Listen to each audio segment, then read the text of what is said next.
have to, over time actually, you have to learn that what people tell you is not your truth. Absolutely. You're on your own journey, and you have to own your journey.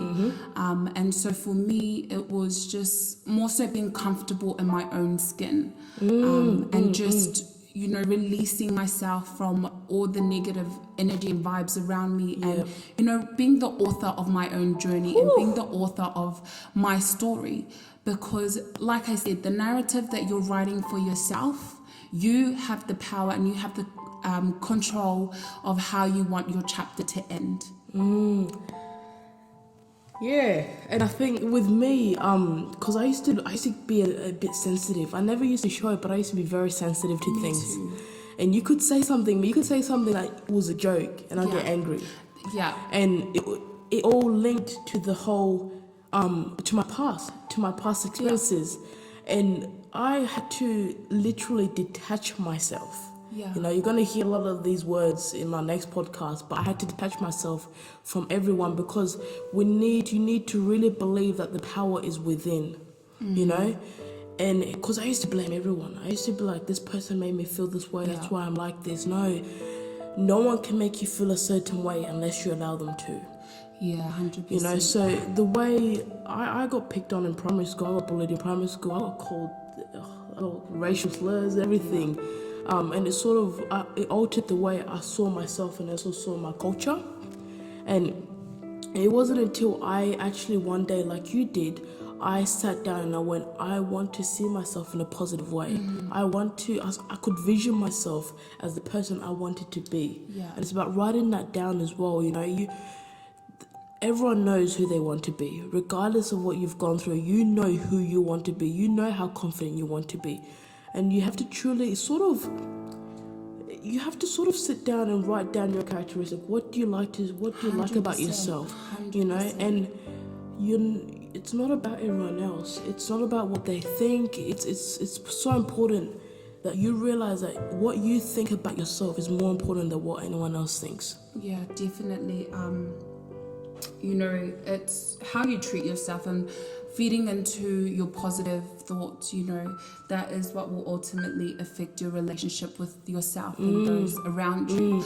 But also, you need to identify yourself with the people that you need to surround yourself. If you have people in your circle that aren't doing you any good, I recommend, definitely stepping away from them and letting them go.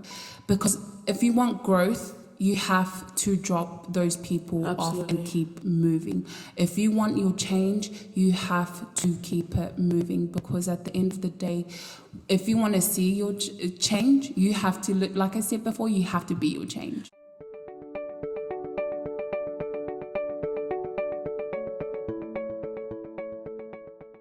Absolutely. And just to go on to, for example, achievements in life, your self-image will determine whether you win or lose in life.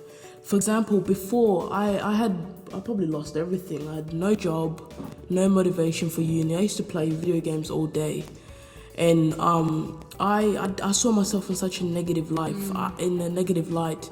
I didn't think I was going to achieve much. I didn't think I was going to get anywhere with my life, and I had lost my passion to actually study law.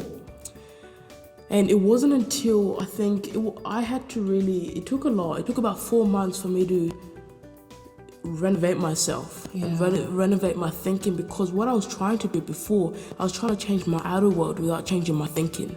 But it all starts from within.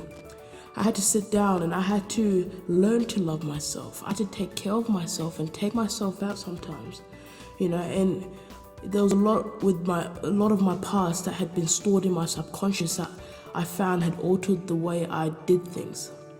And I had to detach, I had to let go, and I struggled to let go, but you have to, because when you forgive those who hurt you in the past, it's not so much about them, it sets you free more than them. Yeah, I agree with that. How you've just said you had to let go of your past. For me, with struggling with my self-image, I was not ever comfortable being around, a large crowd of people. besides from work, I couldn't go out in public. I couldn't eat out in public. And that ultimately affected me losing time with my family, making, fun memories, and at the end of the day, like, that was me writing my internal narrative. I was feeding into my internal narrative and writing out my negative story. Yeah. And you realize I'm here listening to your story, and I can tell that your internal dialogue was affecting the way you did things. 100%. Not only did it affect how I did things, but it also affected how I saw people. I wasn't able to get close to people because I felt like they were going to judge me just based on the way that I looked. But it wasn't ever the case, and I had to realize that they weren't looking at me like that. That was me looking at myself like that. Emily, you've just said a beautiful thing. It's such a beautiful thing you've just said, because you can only be to others what you first are to 100%. yourself.